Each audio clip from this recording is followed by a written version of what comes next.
जरा सोचिए, हमारे देश का संविधान जो भारत की नींव है, उसी में भारत के नक्शे को बदलने का पूरा तरीका भी लिखा है।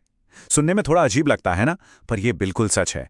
आज हम इसी दिलचस्प पहेली को सुलझाने वाले हैं। तो सवाल यही है कि क्या देश का नक्शा बदलना इतना आसान है? क्या एक साधारण कानून से ये हो सकता है? और मजे की बात यह है कि इसका जवाब कहीं और नहीं, बल्कि हमारे संविधान के पहले ही हिस्से में, पार्ट 1 में ही छिपा हुआ है। तो आज की हमारी चर्चा इन 4 हिस्सों में बटी होगी। सबसे पहले हम समझेंगे कि इंडिया, जो कि भारत है, इसका आखिर मतलब क्या है। फिर हम देखेंगे कि भारत में नए इलाके कैसे जोड़े जा सकते हैं।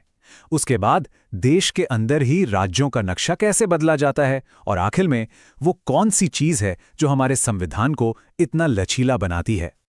चलिए, तो फिर शुरू करते हैं पहले सवाल से। देखिए, नक्शा बदलने की बात करने से पहले यह समझना तो बेहद जरूरी है ना कि हमारा संविधान भारत को आखिर परिभाषित कैसे करता है। ये है हमारे संविधान का आर्टिकल 1, पहला और शायद सबसे अहम अनुच्छेद। और देखिए, ये एक छोटा सा वाक्य दो बहुत बड़े काम करता है। पहला, ये देश के दो नाम तय करता है, इंडिया और भारत। और दूसरा, जो कि और भी ज्यादा महत्वपूर्ण है, ये देश का चरित्र बताता है, ए यूनियन ऑफ स्टेट्स, यानी राज्यों का संघ। अब ये राज्यों का संघ या यूनियन ऑफ स्टेट्स का मतलब क्या है? देखिए, हमारे संविधान बनाने वालों ने फेडरेशन शब्द की जगह यूनियन शब्द बहुत सोच समझकर इस्तेमाल किया। क्यों? क्योंकि उन्हें देश के बंटवारे का दर्दनाक अनुभव था। इसका मतलब सीधा और साफ है, भारत राज्यों के बीच किसी समझौते का नतीजा नहीं है, और इसीलिए किसी भी राज्य को देश से अलग होने का कोई अधिकार नहीं है। The union is indestructible. तो जब संविधान टेरिटरी ऑफ इंडिया यानी भारत का क्षेत्र कहता है, तो इसका मतलब सिर्फ हमारे राज्य और यूनियन टेरिटरीज नहीं है। इसमें एक तीसरी कैटेगरी भी है जो भविष्य के लिए एक दरवाजा खुला रखती है, वो इलाके जो भारत सरकार भविष्य में अधिग्रहित कर सकती है। यही वो संवैधानिक खिड़की है जिससे भारत का नक्शा बाहर की तरफ भी बढ़ सकता है। अच्छा, तो ये होता कैसे है? चलिए अब सीधे चलते हैं आर्टिकल 2 पर। यही वो अनुच्छेद है जो हमारी संसद को नए क्षेत्रों को भारत में शामिल करने की ताकत देता है। आर्टिकल 2 हमारी संसद को दो तरह की पावर देता है। इसे ऐसे समझते हैं, एक है एडमिट करना यानी प्रवेश देना। यह ऐसा है जैसे कोई बना बनाया राज्य है और हमने उसे भारत में शामिल कर लिया। और दूसरा है इस्टेब्लिश करना यानी स्थापना करना। यह ऐसा है जैसे कोई इलाका पहले राज्य था ही नहीं और हमने उसे एक नया राज्य बना दिया। और पता है सबसे हैरान करने वाली बात क्या है? ये प्रक्रिया बहुत ही सीधी साधी है। इसके लिए कोई पेचीदा कॉन्स्टिट्यूशनल अमेंडमेंट यानी संविधान संशोधन की जरूरत नहीं पड़ती। हमारी संसद बस एक सिंपल मेजॉरिटी, मतलब जितने सदस्य मौजूद हैं और वोट कर रहे हैं, उनमें से आधे से ज्यादा के समर्थन से बस एक कानून पास करके ऐसा कर सकती है। कितना फ्लेक्सिबल है ना? इसका एक क्लासिक एग्जाम्पल है सिक्किम। 1975 में सिक्किम को भारत में एक फुल फ्लेज्ड स्टेट यानी पूर्ण राज्य का दर्जा दिया गया था। तो ये दिखाता है कि ये प्रावधान सिर्फ किताबों में नहीं है, असल जिंदगी में इनका इस्तेमाल हुआ है। तो ये तो हुई बाहर से नए इलाके जोड़ने की बात। अब आते हैं उस चीज पर जो ज्यादातर होती है, देश के अंदर ही नक्शा बदलना, किसी राज्य को छोटा बड़ा करना, नाम बदलना। ये सब होता है आर्टिकल 3 के तहत। हाँ, ये प्रक्रिया आर्टिकल 2 से थोड़ी सी ज्यादा डिटेल्ड है। देखिए, ऐसा कोई भी बिल संसद में लाने से पहले राष्ट्रपति की सिफारिश जरूरी है। फिर राष्ट्रपति उस बिल को उस राज्य की विधानसभा को भेजते हैं जिसकी सीमाएं बदल रही हैं, उनसे उनकी राय जानने के लिए। लेकिन, और यह सबसे बड़ा लेकिन है, संसद उस राज्य की राय मानने के लिए मजबूर नहीं है।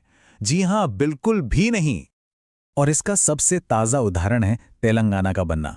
ये टाइमलाइन देखिए, 2014 में तेलंगाना भारत का 29वां राज्य बना, और ये तब हुआ जब आंध्र प्रदेश की विधानसभा ने इसके खिलाफ प्रस्ताव पास किया था।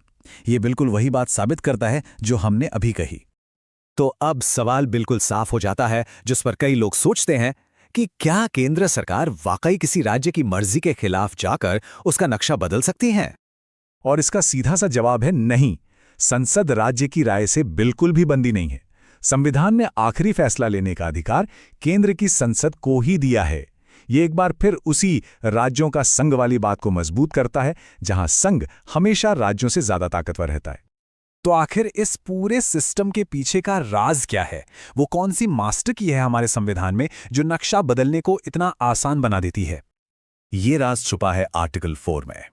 ये एक बहुत ही सरल लेकिन बहुत ही पावरफुल नियम है। ये कहता है कि आर्टिकल 2 और 3 के तहत बनाए गए कानून, यानी नए राज्य बनाने या सीमाएं बदलने वाले कानून, उन्हें आर्टिकल 368 के तहत संविधान संशोधन यानी कॉन्स्टिट्यूशनल अमेंडमेंट नहीं माना जाएगा। और ये अंतर कितना बड़ा है ये आप इस स्लाइड में साफ देख सकते हैं। एक नॉर्मल कॉन्स्टिट्यूशनल अमेंडमेंट के लिए स्पेशल मेजॉरिटी चाहिए, जो कि हासिल करना बहुत मुश्किल होता है। लेकिन राज्यों के नक्शे को बदलने के लिए सिर्फ एक सिंपल मेजॉरिटी, ये हमारे संविधान निर्माताओं की दूरदर्शिता थी। उन्होंने जानबूझकर इस प्रक्रिया को इतना लचीला बनाया। और ये एक line, India is an indestructible union of destructible states, ये पूरी बात का सार है। इसका मतलब क्या है कि भारत एक देश के तौर पर अविनाशी है, इसे कोई तोड़ नहीं सकता। लेकिन इसके अंदर जो राज्य हैं वो डिस्ट्रक्टिबल हैं, मतलब प्रशासनिक सुविधा के लिए उन्हें बदला जा सकता है, बनाया जा सकता है या खत्म भी किया जा सकता है। तो आखिर में हम इस बड़े सवाल पर आके रुकते हैं, संसद की ये जो ताकत है ये एक दोधारी तलवार की तरह है। एक तरफ ये देश की एकता और अच्छे प्रशासन के लिए एक जरूरी टूल है, पर दूसरी तरफ ये केंद्र सरकार को राज्यों पर बहुत ज्यादा कंट्रोल भी देती है। तो ये शक्ति असल में क्या है? नेशनल यूनिटी का एक जरिया या राज्यों पर सेंट्रल कंट्रोल का एक हथियार? ये वो बहस है जो आज भी जारी है, और इसका जवाब सोचना हम सब के लिए जरूरी है।